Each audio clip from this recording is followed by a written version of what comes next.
Pasti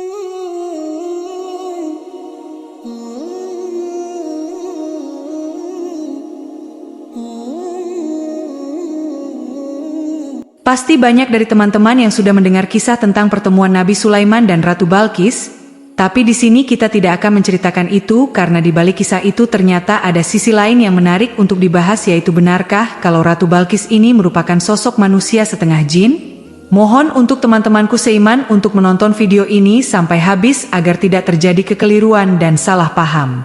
Untuk itu di video kali ini kita akan membahas tentang asal-usul Ratu Balqis. Sebelum kita mulai, alangkah baiknya jika para pemirsa sekalian untuk support channel ini dengan cara like, komen, subscribe.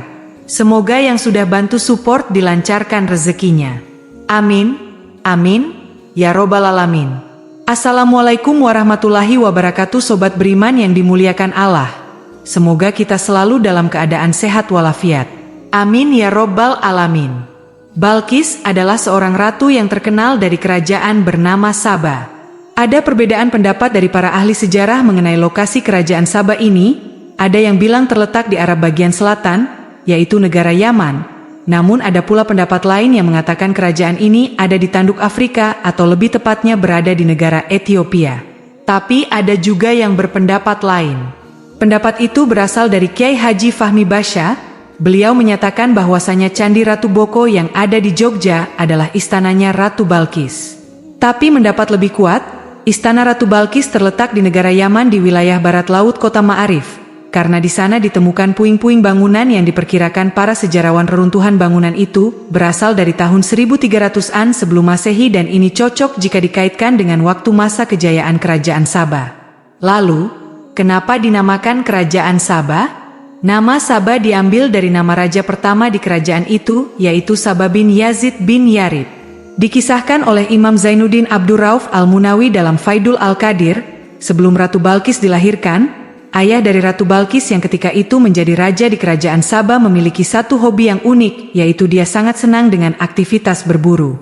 Tujuan sang raja berburu bukanlah untuk mencari makanan, namun hanya untuk kesenangan atau hiburan semata. Pada suatu hari, ketika sang raja tengah berburu, ketika berada di tengah hutan, dia merasakan sangat haus. Dari kejauhan dia melihat sebuah tenda, kemudian raja pun mendatanginya. Ia hendak meminta air minum kepada pemilik tenda itu. Setelah sang raja mendekat ke tenda, dari dalam tenda keluar seorang kakek-kakek. Lalu raja pun minta disediakan minuman untuknya kepada kakek ini. Si kakek pun langsung memanggil anaknya dari luar tenda untuk membawakan segelas air.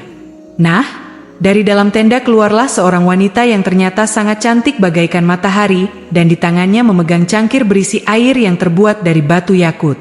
Raja pun terpaku takjub dengan wajah cantik wanita ini. Dia menjadi tertarik dan berniat untuk meminangnya. Maka langsung saja sang raja menyampaikan maksud hatinya tersebut kepada kakek ini yang tak lain adalah ayah dari wanita ini. Ayah dari gadis ini berterus terang kepada sang raja bahwasanya mereka berasal dari bangsa jin. Namun sang raja tidak peduli dan singkat cerita keduanya pun menikah. Akan tetapi dengan sebuah syarat. Jika raja menanyakan sesuatu yang dilakukan istrinya, maka pertanyaan itu menjadi talak baginya. Artinya teman-teman, jika suatu hari nanti ada perbuatan istrinya yang aneh, maka sang raja tidak boleh bertanya kenapa istrinya melakukan itu. Jika sang raja bertanya, maka keduanya harus bercerai. Sobat Jazirah Ilmu yang dimuliakan Allah, setelah keduanya resmi menikah, mereka dikaruniai anak laki-laki. Sang raja senang bukan kepalang mengetahui anak yang lahir berjenis kelamin laki-laki. Tentunya suatu hari anak ini bisa menjadi pewaris tahta ketika sang raja wafat. Namun teman-teman, tanpa sepengetahuan raja, anak laki-laki tadi dibunuh oleh ibunya sendiri. Ketika raja mengetahui hal itu, dia pun menjadi sangat sedih. Di samping itu, dia takut untuk bertanya kepada istrinya tentang alasannya kenapa anak itu dibunuh.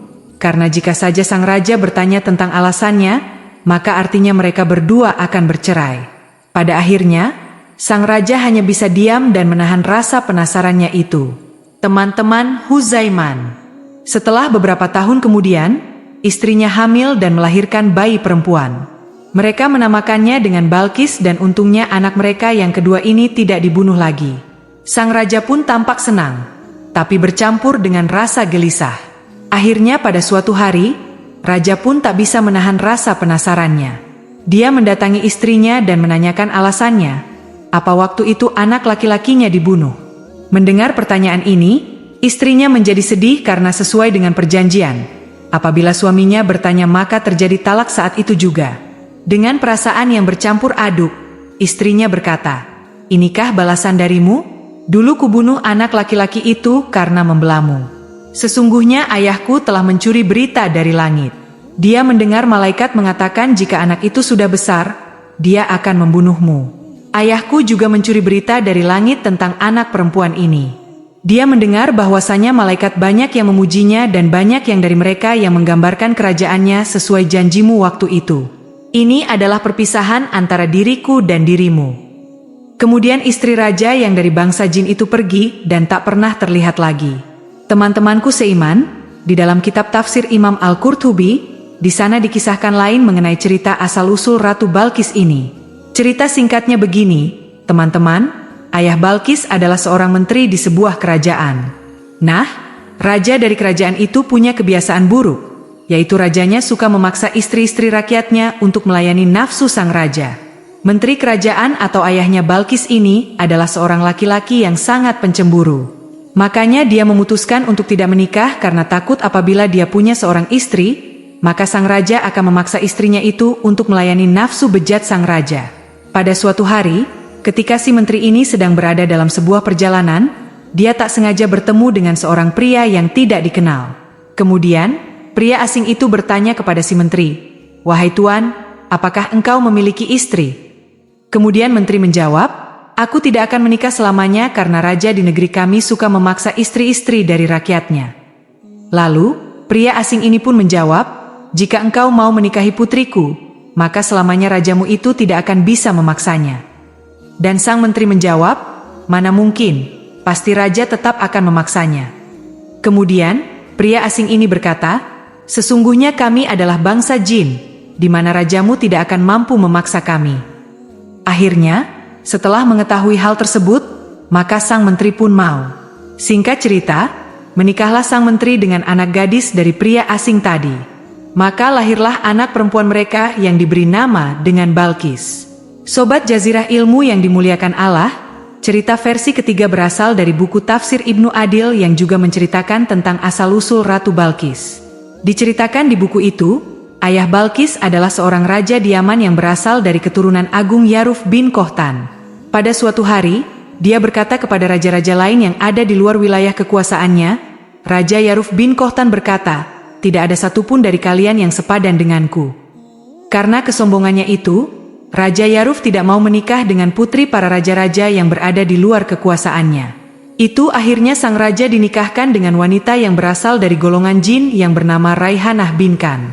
Kemudian, dari hasil pernikahan keduanya, mereka hanya memiliki seorang anak saja yang diberi nama Balkis. Riwayat lain menyebutkan tentang bukti bahwasanya Balkis adalah manusia setengah jin. Hal ini terjadi ketika Balkis memasuki istana Nabi Sulaiman. Dia mengangkat sedikit celananya hingga terlihat kedua betisnya karena Balkis mengira dia akan melewati sebuah kolam besar. Padahal itu adalah lantai yang terbuat dari kaca. Nah, di peristiwa ini, ada seorang ulama yang mengatakan ketika Balkis mengangkat celananya itu, Nabi Sulaiman sempat kaget karena melihat kedua betis dari Ratu Balkis ditumbuhi bulu tak seperti wanita manusia pada umumnya. Ini menandakan bahwasanya dia adalah manusia setengah jin. Dikatakan kepadanya, "Masuklah ke dalam istana." Maka tatkala dia melihat lantai istana itu dikiranya kolam air yang besar dan disingkapkannya kedua betisnya. Berkatalah Sulaiman, "Sesungguhnya ia adalah istana licin terbuat dari kaca." Berkatalah Balkis, "Iya Tuhanku. Sesungguhnya aku telah berbuat zalim terhadap diriku dan aku berserah diri bersama Sulaiman kepada Allah, Tuhan semesta alam." Al-Quran, Surat An-Naml, ayat ke-44. Bahkan ada juga beberapa ahli tafsir beranggapan lantai kaca itu memang sengaja dibuat Sulaiman khusus untuk menyambut Ratu Balkis, sekaligus untuk membuktikan bahwasanya benarkah apa yang dikatakan orang-orang, kalau Ratu Kerajaan Saba itu merupakan manusia setengah jin. Sebenarnya, teman-teman, masih ada beberapa versi kisah lainnya mengenai asal-usul Ratu Balkis ini yang kisah ini tercantum di dalam kitab-kitab para sejarawan. Sehingga seorang ulama terkenal asal Irak menyampaikan di dalam kitab tafsirnya yang berjudul Ruhul Ma'ani, hadis yang menceritakan salah satu orang tua Balkis adalah jin merupakan hadis yang sandarannya lemah dan cerita seputar pernikahan dengan bangsa jin hanyalah legenda yang tidak terdapat dalam Al-Quran maupun hadis yang syahih. Dalam Adaul Bayan juga menyimpulkan secara lahiriah hadis tentang orang tua Balkis adalah hadis yang dhaif. Begitu pula Asar yang mengisahkan sejarah mereka berdua tidak memiliki dasar yang bisa dipercaya.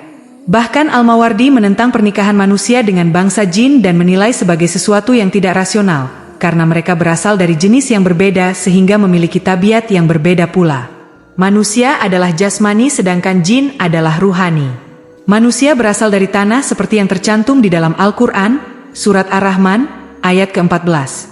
Sedangkan jin tercipta dari nyala api yang ada di Al-Quran, Surat Ar-Rahman, ayat ke-15. Perbedaan tersebut tidak mungkin disatukan dan mustahil bisa menghasilkan seorang anak. Jadi kira-kira mana menurut teman-teman yang benar? Apakah Balkis manusia seutuhnya atau manusia setengah jin? Ataukah memang bukan keduanya? Jadi itulah kisah tentang asal-usul Ratu Balkis. Semoga kisah ini bermanfaat. Lebih dan kurangnya, mohon dimaafkan. Yang benar datangnya dari Allah Subhanahu wa Ta'ala. Hilaf atau keliru itu datangnya dari saya pribadi sebagai manusia biasa. Sampai ketemu di kisah-kisah seru yang penuh makna selanjutnya. Saya akhiri. Wassalamualaikum warahmatullahi wabarakatuh.